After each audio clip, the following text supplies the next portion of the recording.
The massive station floated in empty space like a steel mountain.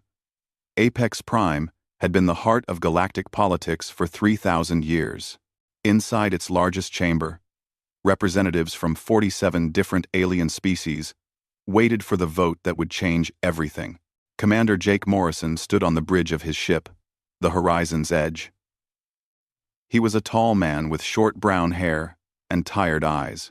His uniform was crisp and clean, but his hands shook slightly as he held his coffee cup. Outside the window, the station looked peaceful. Inside, they were deciding if humans would remain free. "Still no word from Ambassador Cole?" Morrison asked. Lieutenant Lisa Grant looked up from her console. She was young, maybe 25, with red hair tied back in a tight bun. "Nothing yet, sir. The council session started an hour ago." Morrison nodded and said nothing. What could he say? Earth had only been part of the galactic community for 12 years. 12 years since humanity discovered they were not alone in the universe. 12 years since they learned that thousands of species already sailed between the stars, trading and talking and living together under something called the Galactic Council. At first, it had been wonderful. Humans learned new technologies. They made friends with aliens who seemed kind and wise. They opened embassies on distant worlds and welcomed alien visitors to Earth. Morrison himself had shaken hands with a Delphori, an alien that looked like a dolphin but walked on 2 legs and spoke perfect English. But then things changed. Human ships started exploring too fast, the aliens said. Human colonies spread too quickly. Humans asked too many questions and demanded too many answers. The older species started to worry. They whispered in their councils and their meeting halls. They said humans were dangerous. They said humans were aggressive. They said something had to be done. 3 months ago, the Vrex Dominion made their proposal. The Vrex were reptiles, 7 feet tall, with scales like armor and eyes like gold coins. They ruled 200 worlds and considered themselves the greatest empire in the galaxy. Their leader, a monster named Vex then, stood before the council and said that humanity needed to be controlled. Controlled how? The other species asked. Made into a protectorate, Vex then said, using the polite word. But everyone knew what he really meant. Slavery. Humanity would be stripped of their rights. Humans would work for the council. Human children would be born into servitude. Earth would become a farm that grew workers instead of food. Morrison remembered watching the video of that speech. He remembered the cold feeling in his stomach. He remembered calling his sister back on Earth and telling her to hug his nieces tight. Now the vote was happening. Right now, while Morrison stood on his bridge drinking bad coffee, aliens were deciding if his species deserved freedom. "Sir, transmission incoming," Grant said. Her voice was tight. "It's Ambassador Cole." Morrison set down his coffee cup. "Put him on screen." The view screen flickered to life. Henry Cole appeared, and Morrison's heart sank. Cole was 73 years old. A career diplomat who had shaken hands with presidents and negotiated treaties that saved millions of lives. But now, he looked broken. His face was pale. His hands trembled. His eyes were red. "Commander Morrison," Cole said, his voice cracked. Morrison waited. Behind him, he heard Grant take a sharp breath. The rest of the bridge crew stopped working and turned to watch. 46 species voted yes, Cole continued. 0 voted no. The Tarn Collective abstained. The motion passes. Earth is now classified as a protectorate world. Humans are designated as a labor species under council supervision. The words hung in the air like poison. Morrison felt something cold settle into his chest. Not panic, not fear. Something worse. Something that felt like ice forming around his heart. "We have 1 month to comply," Cole said. "If we refuse, the council will enforce an embargo. No trade, no travel, no contact with any galactic species. And if we still refuse after that..." He didn't finish the sentence. He didn't have to. Morrison looked at the old man on the screen. "What are you going to do, Ambassador?" Cole smiled. but it was a sad smile. I'm going to resign. I'm going to go home to Virginia and sit on my porch and wait for them to come. What else can I do? We have 37 ships, Commander.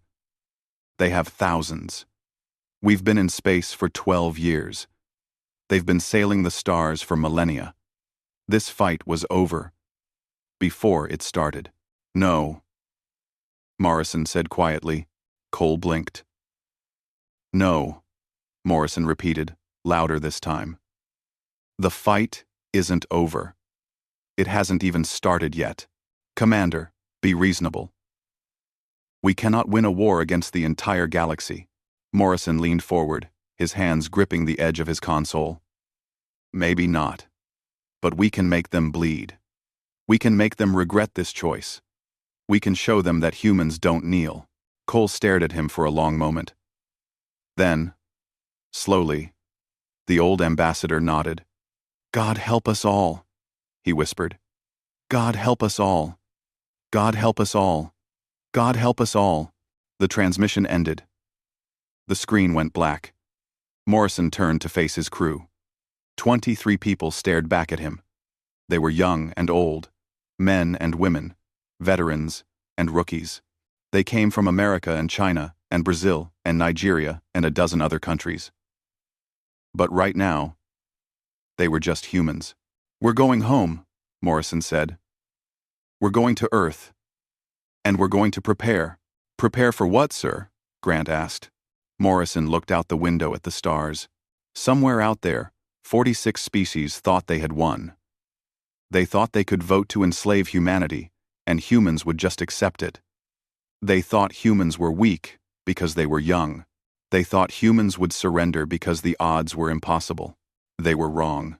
Prepare for war, Morrison said. Prepare to show them what humans are really capable of. Our ancestors survived ice ages and plagues and world wars. They climbed out of caves and built cities. They split the atom and walked on the moon.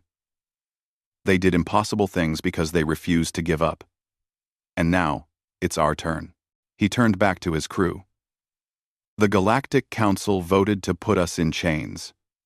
They're about to learn the most important lesson about humanity. We break before we bend. And heaven help anyone who mistakes our kindness for weakness. Grant stood up straighter. Setting course for Earth, sir. Morrison nodded. Full speed. And send a message ahead. Tell them what happened. Tell them to prepare. Tell them. He paused, searching for the right words. Tell them the age of diplomacy is over. It's time to remind the galaxy why they should have been afraid of us from the start. The horizon's edge turned in space, its engines flaring bright. Behind them, Apex Prime grew smaller. Ahead, Earth waited.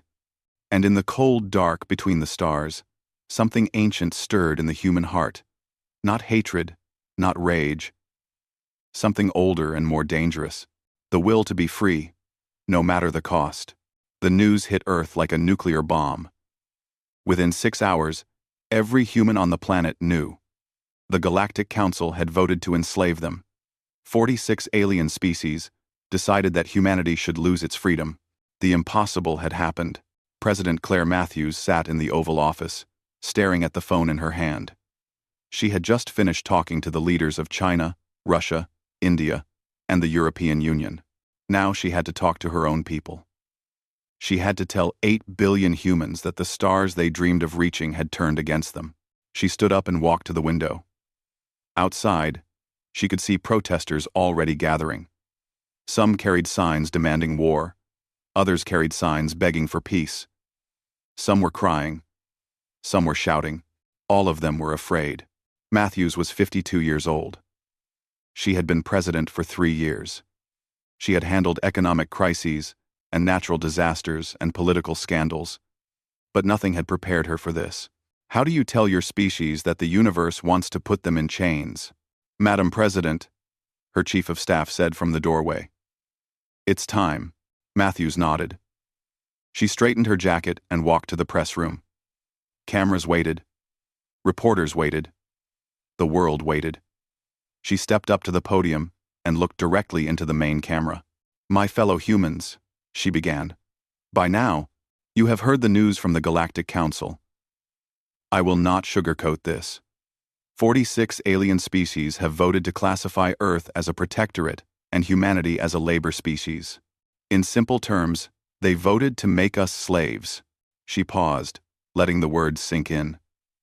Around the world, people stopped what they were doing. They gathered around televisions and phones and computers. They listened. They have given us 1 month to comply. If we refuse, they promise embargo and isolation. If we continue to refuse, they threaten military force. They believe we will surrender because they are many and we are few. They believe we will kneel because they are ancient and we are young. Matthews leaned forward, her voice growing stronger. They are wrong. I have consulted with military leaders, scientists, and representatives from every nation on Earth. Our answer is simple and united. We will not comply. We will not surrender. We will not kneel. Not now. Not ever. The response was immediate. In living rooms and bars and public squares around the world, people erupted. Some cheered. Some cried. Some sat in stunned silence. But something shifted. Something fundamental changed in the human spirit. The old divisions didn't disappear, but they became smaller. Nation and religion and politics didn't vanish, but they became secondary. Because now, humanity had a common enemy, and humans had never been good at backing down from a fight. In a military base in Colorado, Admiral Frank Harrison watched the president's speech with his senior staff. Harrison was 60 years old, a career military officer who had commanded ships in 3 different navies before Earth unified its space forces. He had gray hair cut military short and a scar on his left cheek from a training accident 20 years ago. She just declared war on the entire galaxy, his second-in-command said. Colonel Amy White was 43, brilliant and terrified. We have 37 combat ships. They have thousands. This is suicide. Harrison turned to face his staff. Is it? Tell me, Colonel. How many of our 37 ships have the new quantum shields? All of them, sir. But the aliens have bigger ships, more weapons, and centuries of combat experience. They have experience fighting each other, Harrison corrected. They have experience with the rules they all agreed to follow. Energy weapons, at long range, shields that can be overwhelmed with enough firepower. Tactics that haven't changed in 300 years. Do you know what we have? 1. White raised an eyebrow. What, sir? Desperation. Innovation. And secrets they don't know about. Harrison pulled up a holographic display. For 12 years, every alien ship that visited Earth was scanned. Every piece of technology we traded for was studied. Every conversation was recorded and analyzed. The council species think we're children playing with toys we don't understand. Let's show them how wrong they are. Across the base, scientists and engineers worked around the clock. Dr. Nathan Cross led the Advanced Weapons Division from a laboratory buried half a mile underground.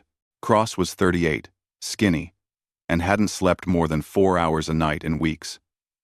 His team called him the mad scientist, but they meant it as a compliment. How long until the quantum disruption matrix is ready? Harrison asked him over a video call.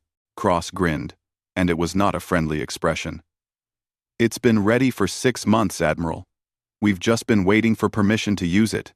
Give me 3 days to position the satellites, and we can shut down every alien ship in Earth orbit without firing a single shot. And the relativistic kill missiles? 90% light speed, impossible to intercept, and we have 200 of them ready to launch. Each one hits with the force of a nuclear bomb. The aliens use missiles that travel at 1/10 light speed because they think anything faster is too dangerous. They're right. It is too dangerous. That's why we built them. One. Harrison nodded slowly. What about Project Reaper? Cross's grin faded. Sir, I have to be honest.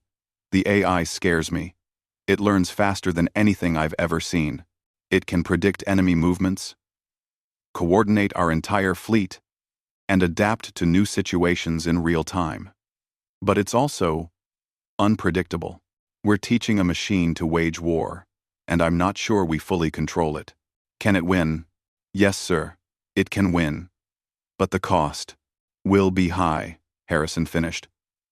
War always costs. The question is whether we pay that cost as free people or as slaves. I know my answer. Do you know yours? Cross looked at the Admiral for a long moment. Then he nodded. I'll have Reaper ready. God help us all. Around the world, similar conversations happened. In China, military engineers unveiled stealth fighters invisible to alien sensors. In Russia, physicists tested gravity mines that could crush a ship like a tin can. In Brazil, biologists worked on weapons they hoped they would never have to use. In Nigeria, programmers trained AI systems to hack alien computer networks. But it wasn't just the military. Regular people prepared too. Factories retooled to build weapons instead of cars. Farmers increased production to feed armies. Teachers explained to children why the adults looked so scared. Families held each other tight and promised to stay together no matter what came. 3 weeks after the president's speech, the first council ships appeared at the edge of Earth's solar system. Long-range scanners detected them 2 light-years away. 200 warships from a dozen species, led by the massive VREX flagship Domination Sword. Fleet Commander Vex then sat in his command chair and looked at the blue-green planet ahead. Such a pretty world, he thought. And such foolish inhabitants. Did they really think they could defy the entire Galactic Council? Did they really believe their primitive weapons could stand against the combined might of 46 species? He opened a communication channel to all ships. When we arrive, humans will see our fleet and understand their situation. They will surrender, or they will be destroyed. Either way, this ends today. On Earth, Admiral Harrison watched the same fleet approaching. 200 ships. Each one larger than anything humanity had built. Each one armed with weapons that could level a city. On paper, this was a battle Earth could not win. But Harrison had stopped trusting paper a long time ago. He activated his command network. Every Earth ship received the same orders. Every defense platform powered up. Every satellite moved into position. And deep in the military networks, Project Reaper woke up and began calculating the million variables of war. President Matthews appeared on his screen. Admiral, the fleet will be here in 36 hours. Can we win? Harrison thought about the question. He thought about his daughter, who was 7 years old and wanted to be an astronaut. He thought about all the human children who deserved to grow up free. He thought about 8 billion people who had done nothing wrong except exist in a galaxy that saw them as threats. Madam President, he said slowly, we're about to find out if being human is enough. Matthews smiled, and it was a terrible smile. Then let's teach them what being human means. Give the order. Admiral, show them that we will burn this galaxy to ash before we surrender our freedom. Harrison turned to his crew. Send the message to the fleet. All ships are authorized to engage. Rules of engagement are simple. The Council came to our home to put us in chains. They will not leave. The message went out across all Earth's military networks. In orbit, ships powered weapons. On the ground, missile silos opened. In hidden bases, scientists made final checks on weapons the galaxy had never seen. Earth was ready. And the aliens racing toward them had no idea what was coming. The Council fleet dropped out of faster-than-light travel at the edge of Earth's orbit. 200 massive warships appeared in space like metal gods descending from heaven. Each ship was 3 times larger than anything humans had built. Each carried enough firepower to crack a moon. Fleet Commander Vex then stood on the bridge of Domination's Sword and studied the blue planet below. He expected to see human ships fleeing. He expected to see desperate transmissions, begging for mercy. Instead, he saw something that confused him. Silence. Communications?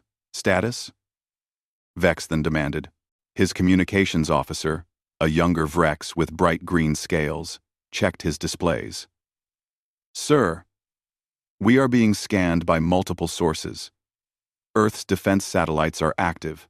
I count 37 human military vessels in various orbital positions. But they are not moving. They are not powering weapons. They are just waiting." Vexthen's tail twitched with irritation. "Scan for weapon signatures. Show me what pitiful defenses these humans think will save them." The displays lit up with data. The human ships were small, barely a fifth the size of Council vessels. Their weapons looked primitive.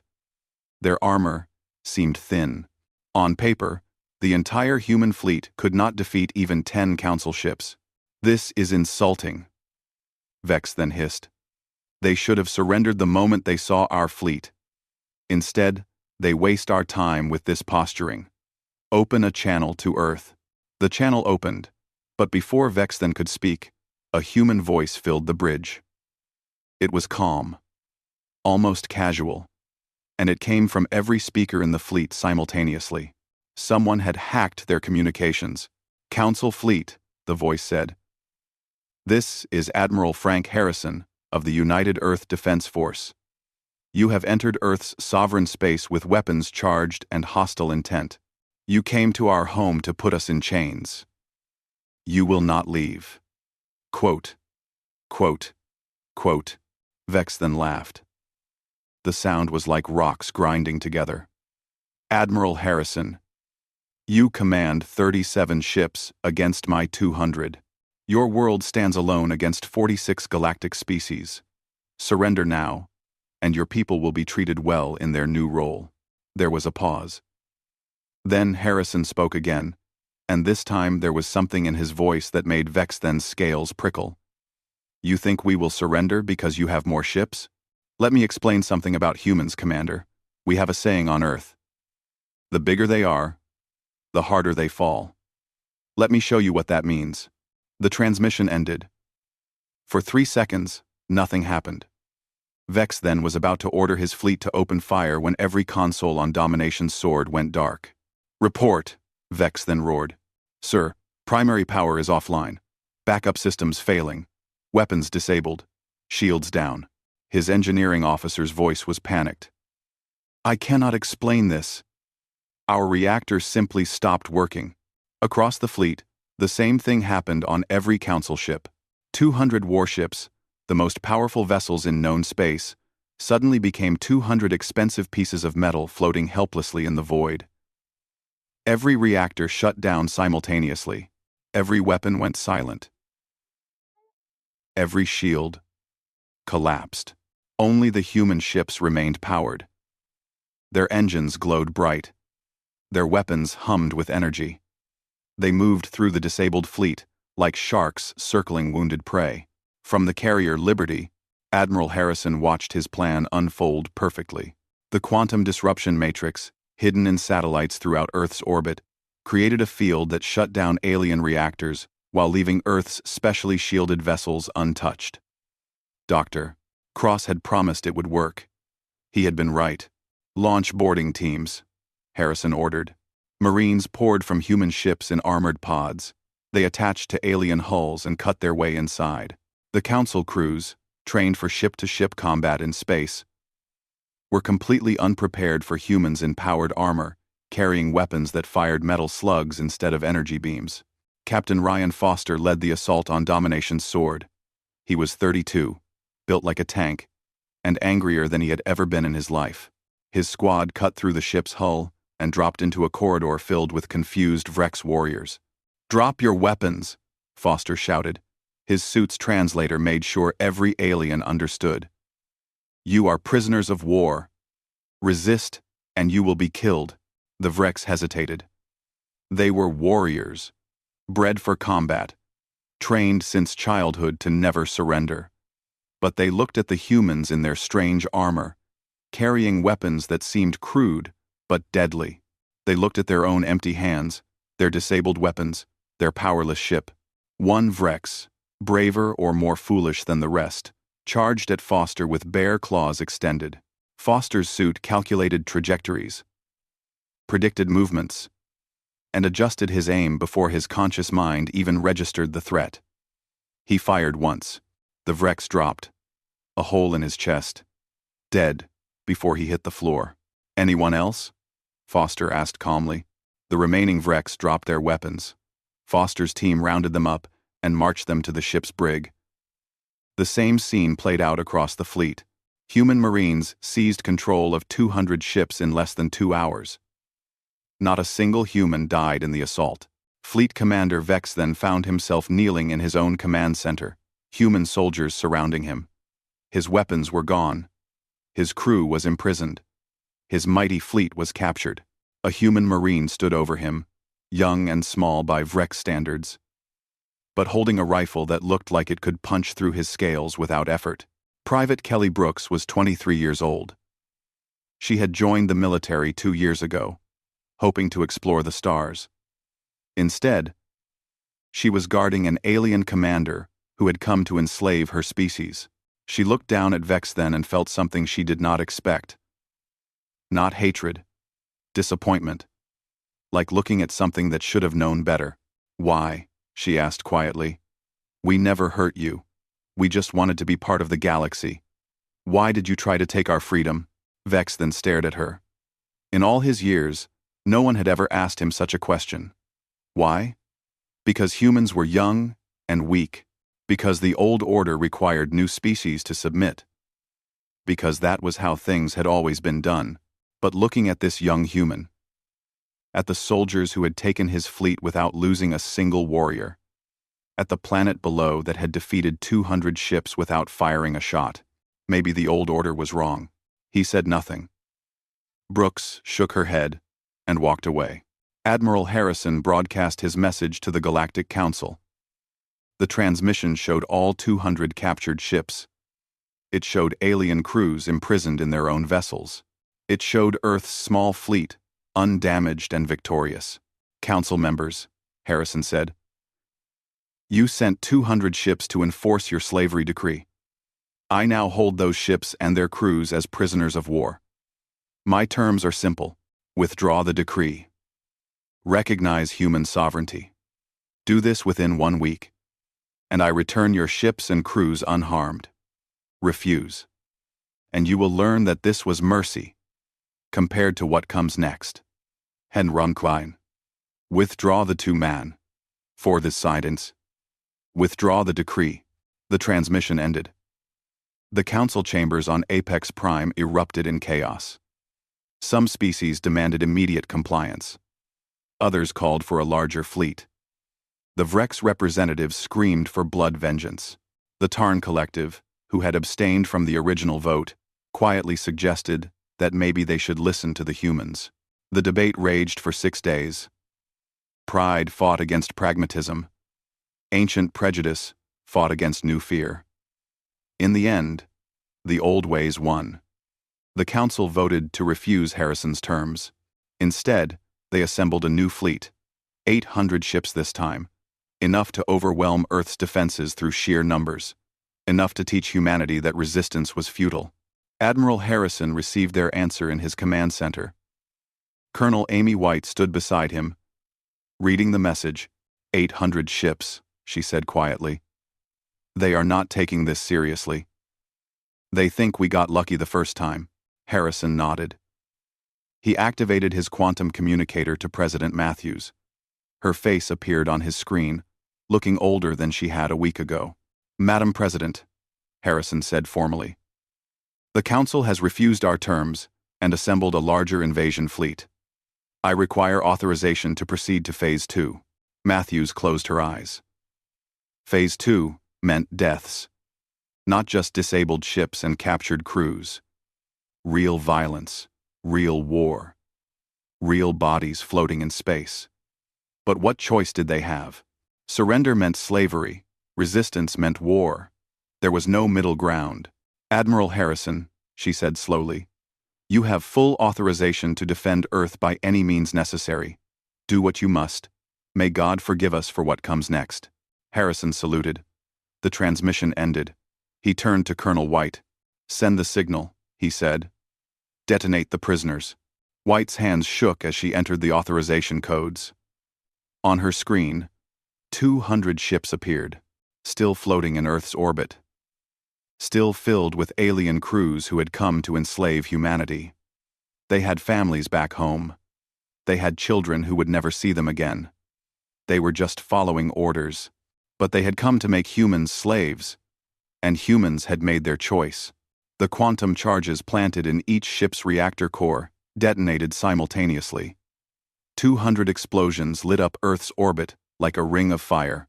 200 ships, and everyone aboard them, ceased to exist in an instant. From the ground, it looked like falling stars in reverse, rising into the darkness. The galaxy watched in horror. Humanity had just executed thousands of prisoners without trial or mercy. The message was clear and brutal. Earth would not negotiate. Earth would not surrender. Come for them with chains and die. The age of talking was over.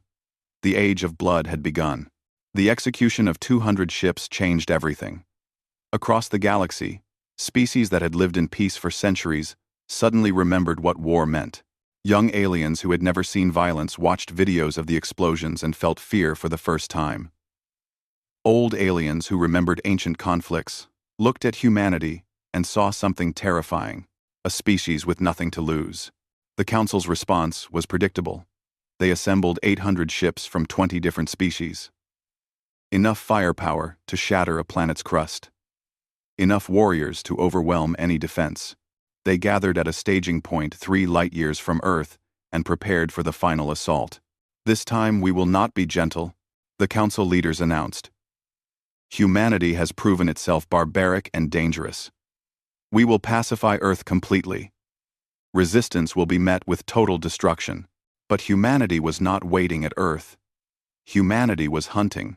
Lieutenant Commander Chris Stone sat in the cockpit of his Nova-class stealth fighter, floating in absolute silence.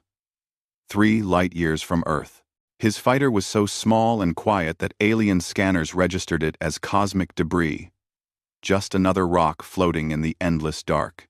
Behind him, spread across a cubic light-year of space, 200 more fighters waited in identical silence.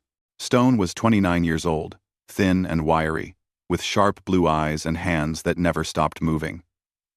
He had been a civilian pilot before the war, flying tourists to orbital hotels.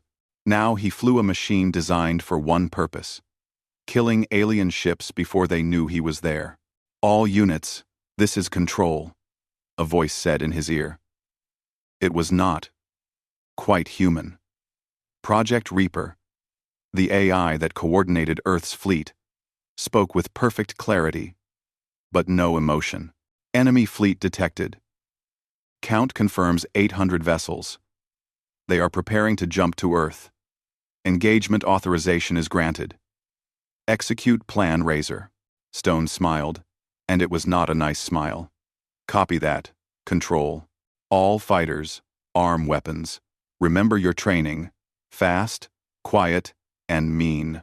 Let's show them what happens when you threaten Earth. 200 voices acknowledged. 200 fighters activated their weapons but kept their engines cold. And 200 pilots waited for the perfect moment. The Council fleet finished their preparations. 800 ships aligned for the jump to Earth. Captains gave final orders. Crews said prayers to their various gods. They expected resistance when they arrived, but they were confident. How could 37 human ships stop 800 Council vessels? They never saw the fighters coming. The moment the Council fleet activated their jump drives, the human fighters struck. Missiles launched from every direction, moving at 90% the speed of light. The Council ships had point defense systems designed for conventional missiles that traveled at 1/10 light speed. Against the relativistic kill missiles, those defenses were useless. 43 Council ships exploded before they could even complete their jump calculations. Stone's fighter alone fired 6 missiles, and 6 alien vessels ceased to exist.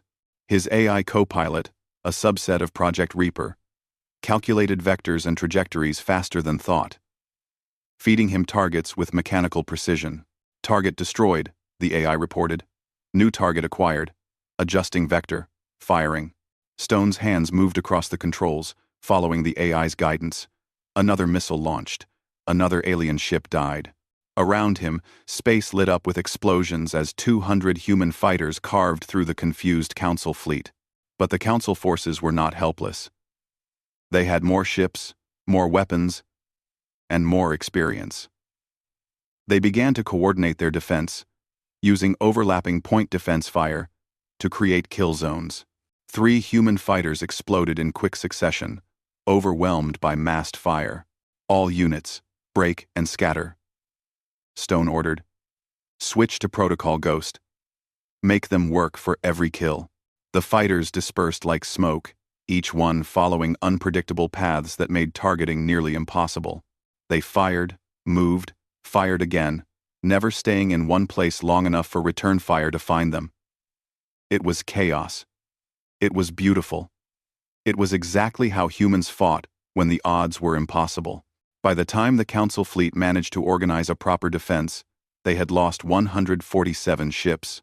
The survivors finally completed their jump to Earth, arriving in orbit badly shaken and missing nearly a fifth of their force. They found Admiral Harrison waiting for them. The human fleet had grown. Not in ships, but in firepower. Every vessel carried new weapons. Systems that Dr. Cross had unleashed after the first battle proved humanity was committed to total war. Energy weapons that could cut through alien shields. Gravity mines that created miniature black holes. And the crown jewel, nanite swarms that could disassemble a ship at the molecular level. Welcome to Earth. Harrison transmitted on all frequencies. You came to our home twice now. First time, we captured you. Second time, we killed you. This time, we show you what real war looks like. This time, we stop being merciful. The battle was brutal. The Council fleet had numbers, but the human fleet had desperation and innovation. Ships exploded on both sides. Crews died screaming in the cold vacuum. Space filled with debris and bodies, and the flash of weapons that should never have been built. Captain Melissa Harper commanded the destroyer Fury, leading a strike group against the Vrex contingent. She was 35, tall and strong, with scars on her hands from years of maintenance work. Before the war, she had commanded cargo haulers. Now she commanded death. Target their flagship, she ordered. I want that ship gone. Fury accelerated, its engines pushing past safe limits. Harper did not care about safety. She cared about making the Vrex pay for every human who would die if the Council won. Her ship launched nanite swarms, millions of microscopic machines that swarmed over the Vrex flagship like metal locusts. The aliens tried to burn them off with defensive lasers, but there were too many. The nanites dug into the hull, breaking chemical bonds, disassembling the ship atom by atom. In 15 minutes, a warship 3 kilometers long became a cloud of loose molecules floating in space. That's for voting to enslave us, Harper whispered. But the cost was high. The Council forces, fighting with the fury of wounded pride, focused fire on Fury. Harper's ship took hit after hit. Hull breaches spread. Crew died at their stations. The ship was dying, and Harper knew it. All hands, abandon ship, she ordered. Get to the escape pods now. Her crew fled, but Harper stayed on the bridge. Someone had to keep the ship fighting long enough for them to escape. Someone had to make sure this death meant something.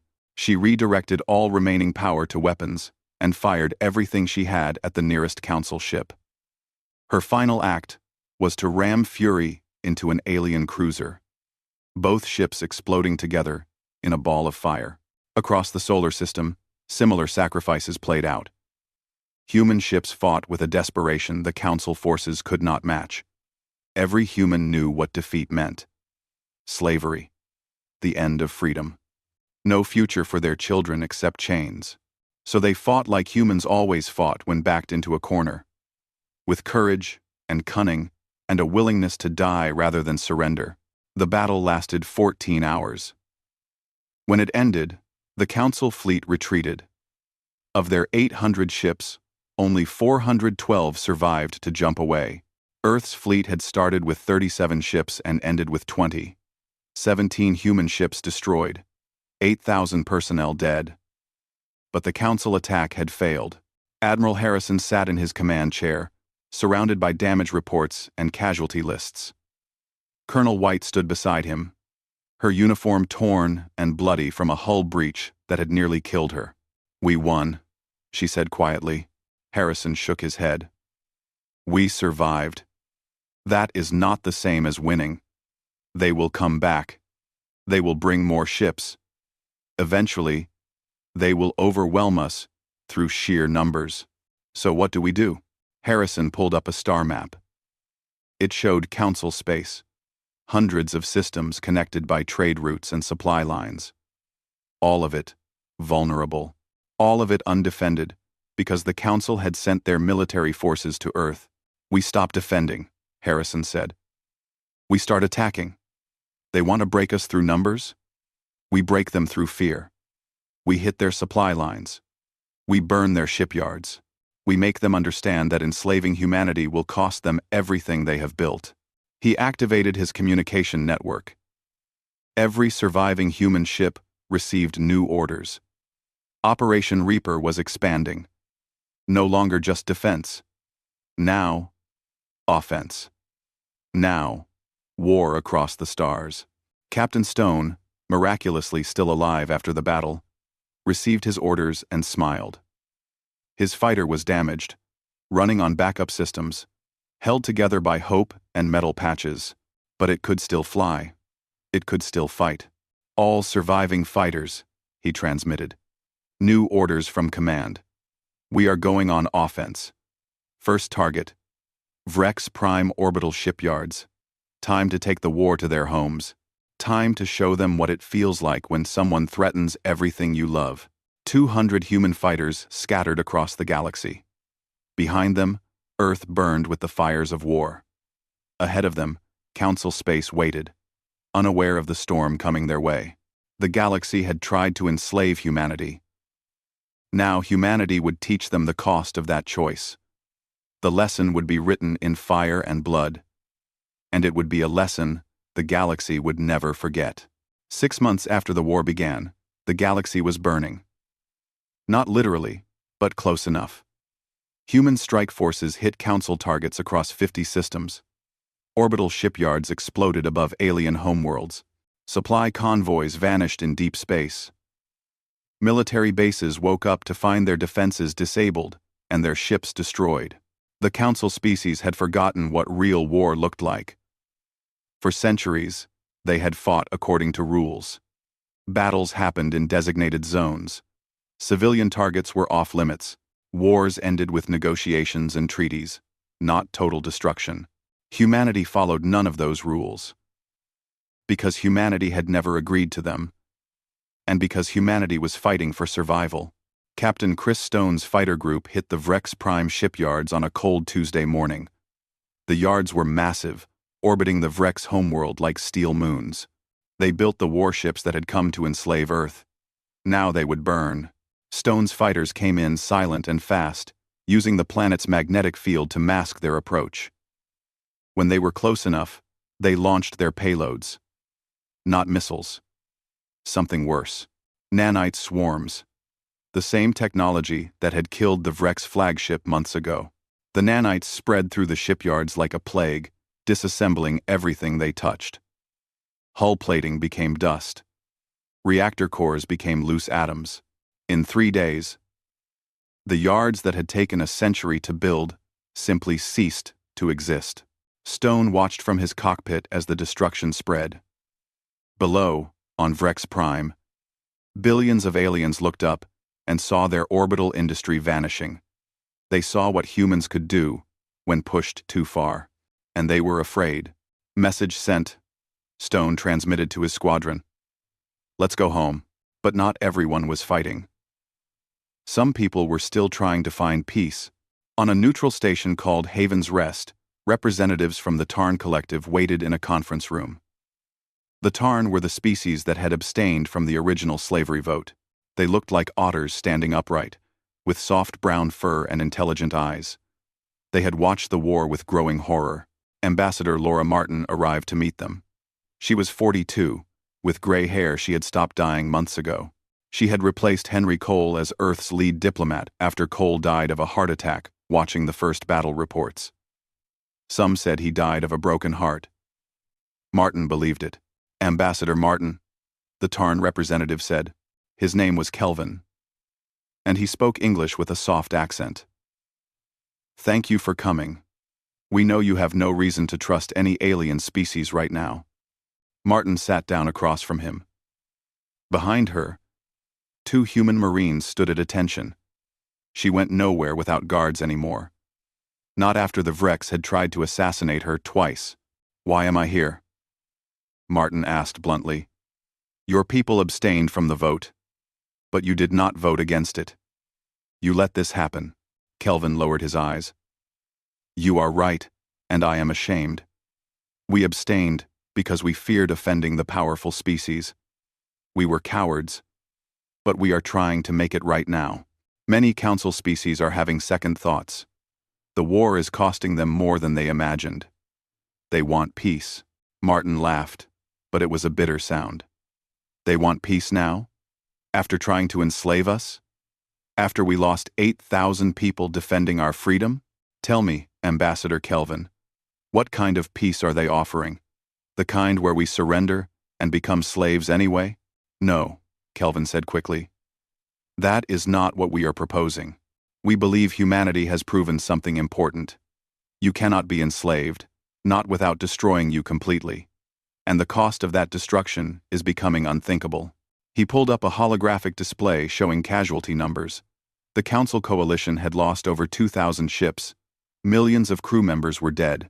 Entire planetary economies had collapsed. The Vrex Dominion's military was shattered. Other species were withdrawing their forces, refusing to send more of their people to die. The war is not sustainable, Kelvin continued. For either side. Yes, the Council has more ships, but humanity fights with a desperation we cannot match. You are willing to lose everything rather than surrender. We are starting to understand that. Some of us, anyway. Martin studied the numbers. Earth had lost 17 ships initially, then 8 more in raids across Council space. The human dead now numbered close to 12,000. But the Council had lost so much more, not just ships and people, but something else. Confidence. The certainty that they ruled the galaxy. What are you proposing? Martin asked. A peace conference, on Earth. Let humanity set the terms. If they are reasonable, many species will accept them. The alternative is war, until one side is completely destroyed. I do not think anyone really wants that, Martin considered. She thought about President Matthews, working from a bunker after the Vrex assassination attempt. She thought about Admiral Harrison, aging 10 years and 6 months. She thought about all the human children who had lost parents in the war. Could they trust this? Could they believe that the galaxy was ready to accept humanity as equals? I will bring your proposal to my government, Martin said finally. But understand something, Ambassador.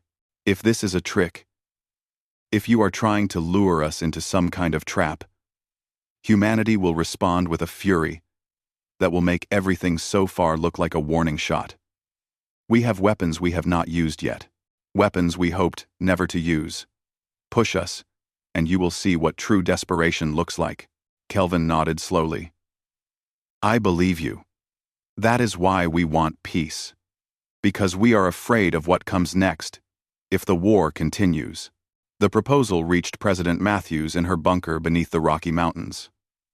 She read it 3 times, then called her advisors. Admiral Harrison appeared on a screen from his command ship. Dr. Cross joined from his laboratory. Colonel White attended in person, still wearing bandages from her latest injury.